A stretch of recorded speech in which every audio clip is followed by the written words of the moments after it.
Hi, I'm Brandon Poe, founder of Poe Group Advisors and creator of the Accounting Practice Academy. You are listening to the Accountant's Flight Plan podcast, where we talk about stuff in the accounting world.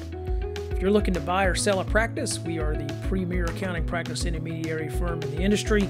Check us out at PoeGroupAdvisors.com.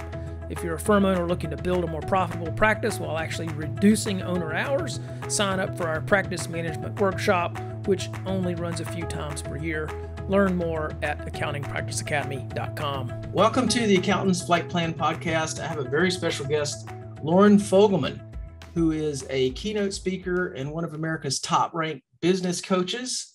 From 2018 to 2022, Loren's steadily been recognized by HubSpot in its annual list of the world's top 22 business coaches. She delivers talks and workshops across the U.S. at major conferences such as Inbound, one of the world's most esteemed content marketing events for entrepreneurs, as well as many niche accounting conferences. She's an expert in pricing strategy and sales for accountants. She coaches to shift away from the hourly pricing trap to a value-based model, allows her clients to reduce workload by as much as 50% while doubling revenues. And she's a regular contributor to Intuit's Firm of the Future series, Accounting Web, and the author of two best-selling books, The Winning Point, How to Master the Mindset of Champions, and The Success Solution, Breakthrough Limiting Beliefs for Business Success. Welcome, Loren. Thank you so much. I am looking forward to our conversation today. Likewise. Well, tell us a little bit about yourself and how you came into business coaching, especially for accountants. Mm-hmm. I am a sports psychologist turned business coach, and I have a family full of accountants. My son-in-law, my brother, my sister-in-law, my mom had her tax papers spread out on the table during tax season. So it has always been there in my life in one way or another. But the reason that I started doing what I do is because I found that my education prepared me as far as the tools, the know-how, the skill set to do what I do really well. But it actually also prepared me to be an employee instead of a business owner or an employer. Because of that, I had to figure some things out on my own, how to be able to communicate my value and network when I'm actually more of an introvert than an extrovert. The second thing I had to figure out is how to enroll new clients when I didn't like the sales part. It's something they actually don't teach in school.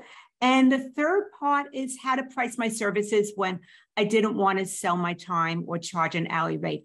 And that's what I found accounting professionals need as well, is how to be able to communicate their value and market to attract high quality clients, price their services, enroll clients without feeling salesy, because otherwise they end up being a slave to their firm instead of having a firm that really raises the bar with their quality of life. Right.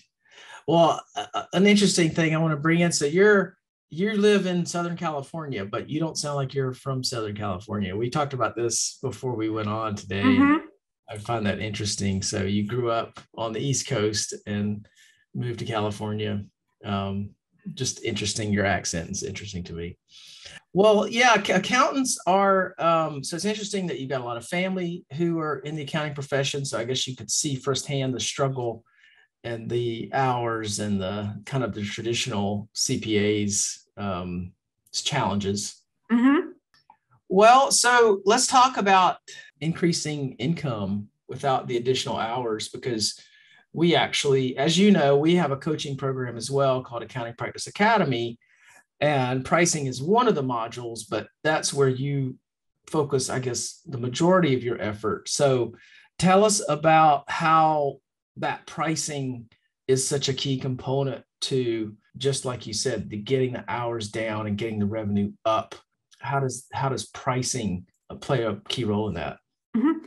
What happens to most accounting professionals is they start out in the profession working for somebody else as an employee. Therefore, their paycheck is always tied to time, whether they are earning an hourly rate or a salary. Somehow time is part of it. And then when they go out on their own, they just continue with that particular pricing model, because they might not even be aware that there's a different way of charging for their services.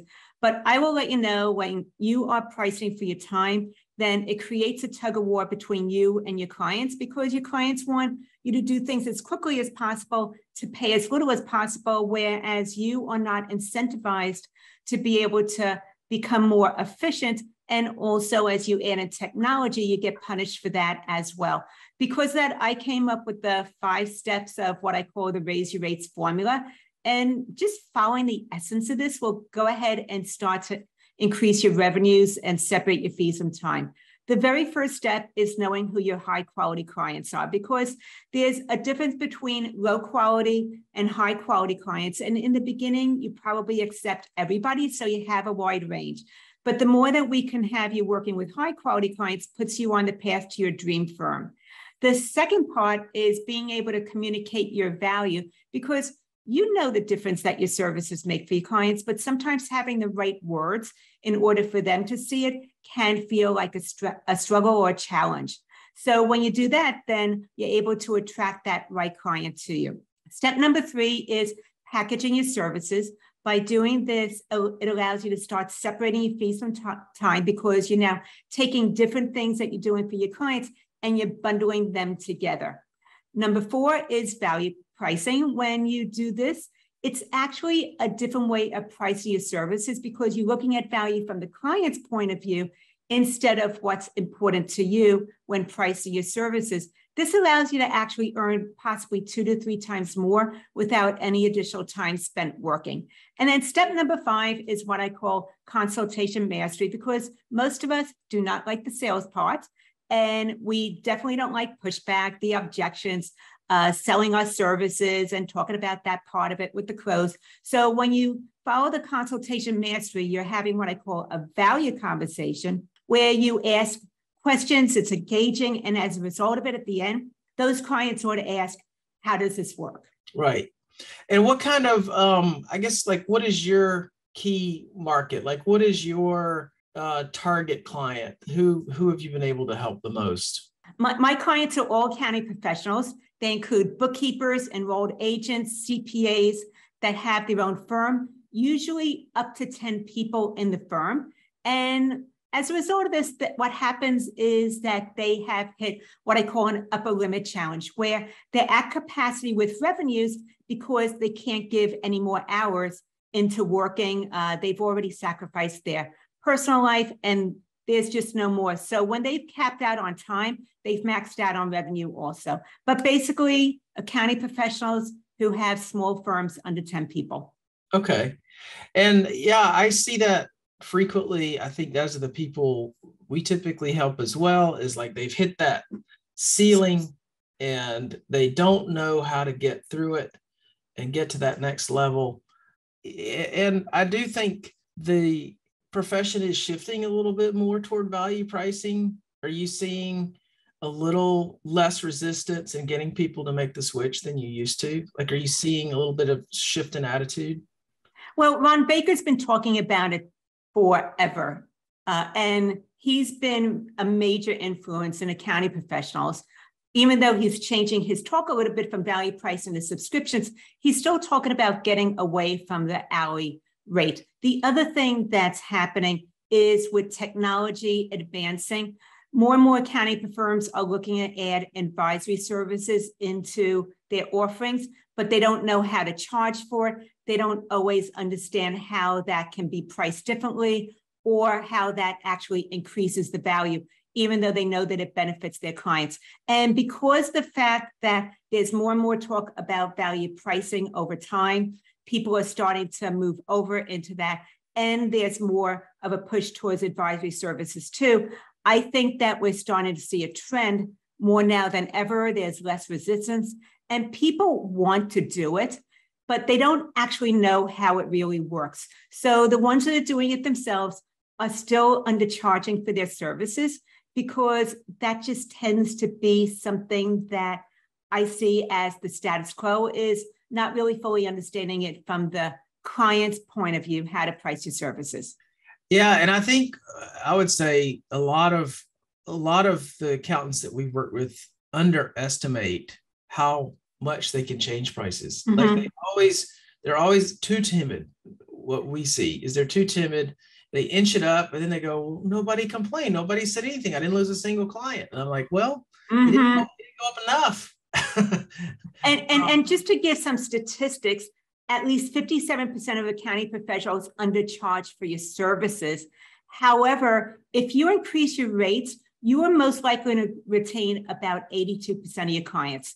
So you will, even if you shed the ones that you were hoping would secretly go away anyway, this is more of a recalibration, a course correction. The ones who really value you and understand how you are an asset to their team will stick with you. They're not as price sensitive as you think that they are. Right. And as we are recording today, I think the inflation rate is exceeding 8%.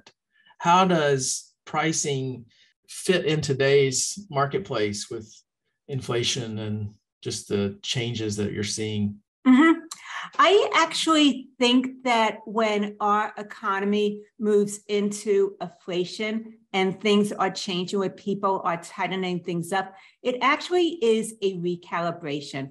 In history, more people started and became millionaires during the Depression than any other time in history. So it's a little bit counterintuitive. The other part that happens is that the people that are looking at these businesses as hobbies are the ones that tend to go away, and the ones that are very committed to what they're doing and really making a difference for their clients, then those are the ones that are going to actually be very well positioned to catapult their businesses when the tide changes again.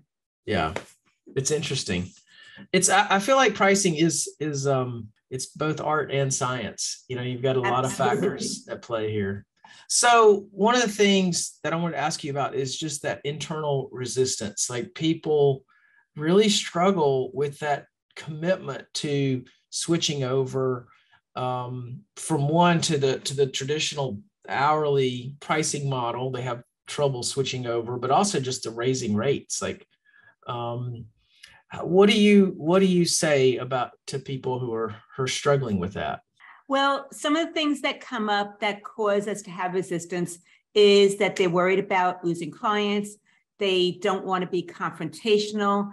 They don't like objections. They see it as pushback. They might not realize the value of their services. And also, clients, as you mentioned before, Brandon, are not as price sensitive as they believe. The thing to look at is when you're interested in moving in this direction, it takes courage, not confidence. So you realize that the way that you've been doing something isn't sustainable any longer. It has to change. And you have the courage to do something that challenges your limits. Once you start to move in this direction, the confidence comes afterwards. Yeah, for sure. It just takes an act of courage. You have to try it and see for yourself how it works out. So value. So, when it comes to pricing, value is obviously a subjective idea. You talk to accountants about how they articulate their value. Can you tell us more about that topic, just articulating their value? What you really want to understand is value from the client's point of view, because that differs from what you value. You value your cost, your time, what you've invested to be able to get the skill set that you have in order to be operational and have your own firm. From the client's point of view, they don't really care about those things to the same degree that you do. What your clients value is how this is going to make a difference for them. It will either go ahead and allow them to achieve a specific result that is important to them, or it will remove a problem. Most people are actually more motivated to get away from a problem than to achieve a certain result. Therefore, 75% of your clients will come to you because there's some type of problem that got their attention. They couldn't postpone this decision any longer, and they're reaching out to you. The other 25% are aspirational and want you to help have your insights to be able to make better decisions, to be able to grow faster, to avoid costly mistakes as they are moving forward.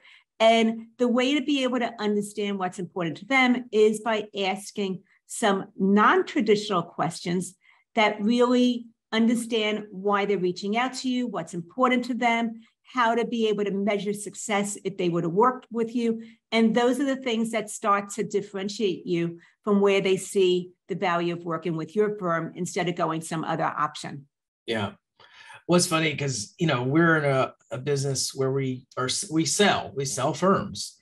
And I always say about sales, it's all about the questions. A good salesperson has great questions, and accountants need to have great questions as well. And Brandon, with what you're saying, I really want to highlight that is the questions part of it, because too often you get into that initial free consultation and what you're doing is you're pitching your services. I have what I call the 70-30 rule. And the 70-30 rule is where you want the potential client talking about 70% of the time, and you're doing about 30% of the talking. A lot of times this flips the ratio where you've been doing 70% of the talking. So the way to be able to do that is by asking great questions. And then when you do that, you no longer have to pitch or sell your services. Yeah, it's or known in the sales circles, you don't want to show up and throw up. Have you heard that one? No. I think of it more like going to a networking event and you get stuck in a conversation that tells you about how great that person was, everything they're doing, that's wonderful. They ask you a question about yourself and they quickly turn it back around them.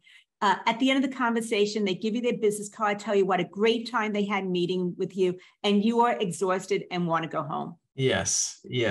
Well, I love what you're doing for accountants, and let's talk about the benefit of raising the value for a client. Let's say you articulate that value, they are receptive, and you begin to go to work to do that. So, what are the benefits of that? What happens in that scenario? This is the benefits for an accounting firm owner when you're able to really raise the value of a client. It is, first of all, you don't need as many clients in order to meet your revenue needs, which means that you're actually able to have a more quality relationship and it's less transactional because you need a lot of clients to meet those revenue goals. The second part that happens is you're now more results focused. You're understanding what's important to them and you're able to give them insights to achieve a result that they highly value. After that, because of the fact that they see you as a team member, they see the value of your services, it allows you to raise the value of a client, which means that you've raised your rates without any pushback. Because you're working more closely, there's a deeper relationship. There's not as much churn or turnover with clients coming in and out the door. They are actually staying with you longer, which raises the lifetime value of a client. And the last part is that because you're working with less clients, having a higher quality relationship with them, it reduces your burnout and it is so much more sustainable. And I would add one more to that. I would say it probably increases referrals as well. And so your energy that you have to spend trying to get new clients, that kind of goes away. And a lot of your business comes through referrals from the clients that you have good relationships with. Would you say that's also a big plus? I 100% agree with that.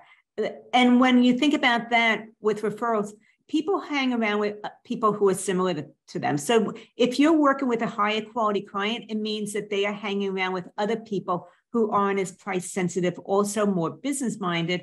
And it just means that you're getting better referrals. And qualified referrals are actually easier to turn into a client. They're less price sensitive than people who are comparing you to 5 other options. Yeah, it's like a whole different ball game, I think, with referrals. It's and the essence of referrals is service. It's all about creating great service. And so, yeah, and pricing it's such a big driver of all of that, right? It's truly central to this, this idea of upping your game and upping your value. So I love how it affects clients in ways that they don't even anticipate. And really what I feel is that so many accounting professionals, Brandon, are client focused anyway. This is actually an alignment now where you are really doing what's in the best interest of the client. You're being able to help them contribute to making better decisions. They are seeing their revenues rise up as well.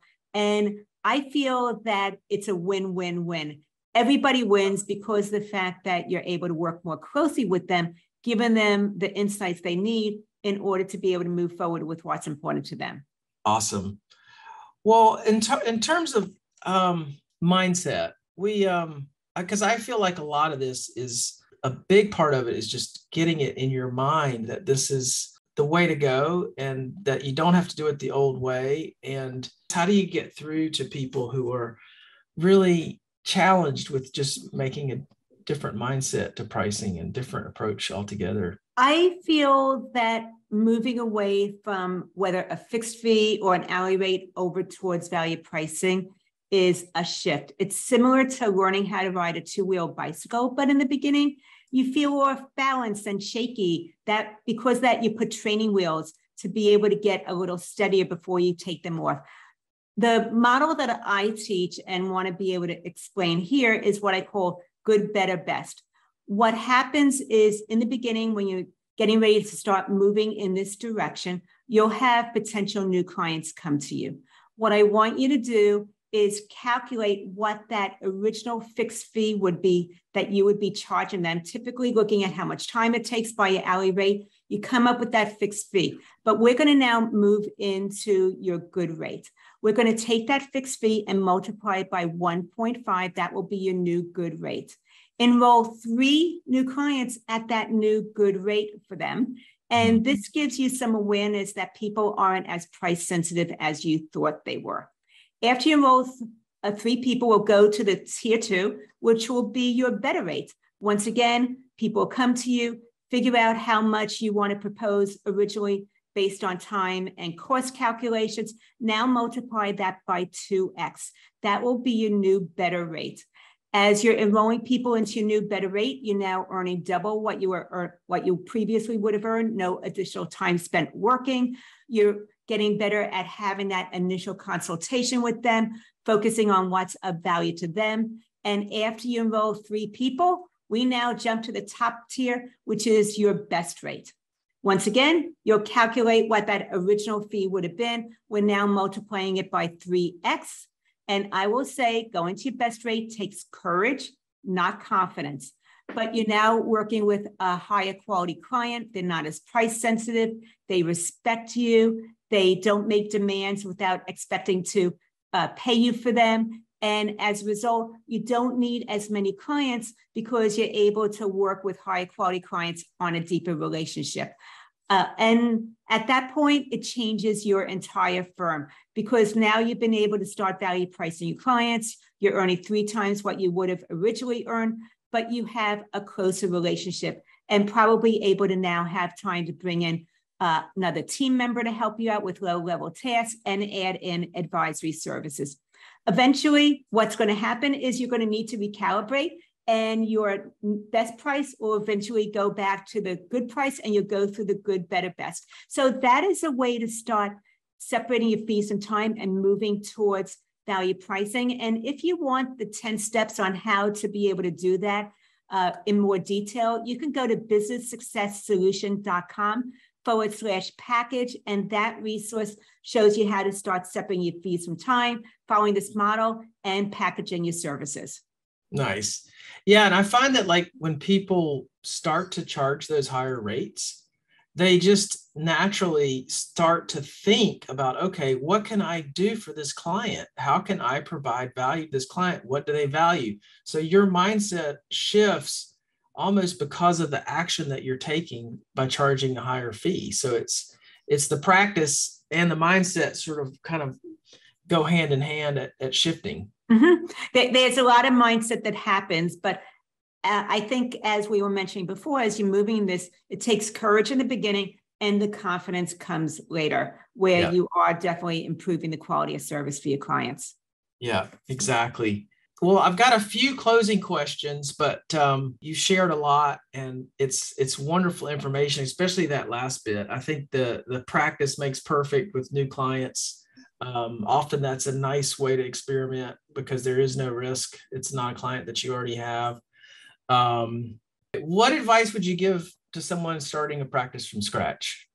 What advice I would give is to not accept all clients and to really cherry pick. So if you get someone talking with you and you're meeting with them and you get this feeling in the pit of your stomach that they aren't going to be a right fit for you or that they're going to raise your stress levels, then I would say do yourself a favor and go ahead and just bless them and let them move on instead of taking them on, because in the long run, you will do so much better and it leaves room for someone who respects you and a better fit for your firm. Yeah, love that. What do you think are the biggest threats facing the accounting profession right now? The biggest threat is that accounting professionals by nature tend to be risk adverse and overthinkers. If you see something happening as far as moving more into advisory services, how to be able to change your prices, or something else that's going to be a next level move for you, I suggest at some point you make the decision to do that. Otherwise, you're going to follow history of blockbusters, travel agents, and Kodak, where they waited too long to make the move and follow a trend. And by that time, they were obsolete. So I don't want you to be obsolete. And more accounting professionals are moving away from focusing on just the technical side into the advisory side. Make the courage to take the leap. There are plenty of people out there like what Brandon offers, what I offer, that will help make the leap with you. You don't have to do it on your own. Love that. Yes. And I always ask this question, what's a book that you've recently read that you could recommend to our listeners? A book that I recently read that I absolutely love because it's a different way of thinking about your services, focusing more on the Pareto principle. It's a little bit older, but it's called Blue Ocean Strategy. And Blue Ocean Strategy focuses on how to separate your firm from all the firms out there by really understanding what is of value from your client's perspective instead of yours. And the main example that they use is how the circus eventually evolved into the cirque and the way that they went about doing that, and that you can take those steps and do that with your firm also to have it as a next level move. I love that book. I actually listened to it on an audiobook about a year or two ago. It's a great book. So, well, awesome, Loren. Well, thank you so much. How do people follow you? What's the best way for them to reach out and contact you? What I would say is get the resource. If you go to businesssuccesssolution.com/package, get the resource. It's a great way to get started with seeing what I have to offer. I put out a lot of content and information because I am looking to really raise the tide for accounting professionals. I believe that they are unsung heroes. They do so much for their clients, and that this is my way of giving back in order for you to help raise the bar with your firm. And when you do that, you're able to raise the quality of service for your clients as well. Well, thank you so much, Loren. Excellent. I appreciate you having me as a guest, making it very, very easy. So thank you for that. Thanks for listening to the Accountant's Flight Plan podcast. If you like what you heard today, please follow us so that you can get updates when new episodes are released, and share our podcast with your friends and colleagues. You can also follow Poe Group Advisors on social media. Please visit our website for more information at pogroupadvisors.com.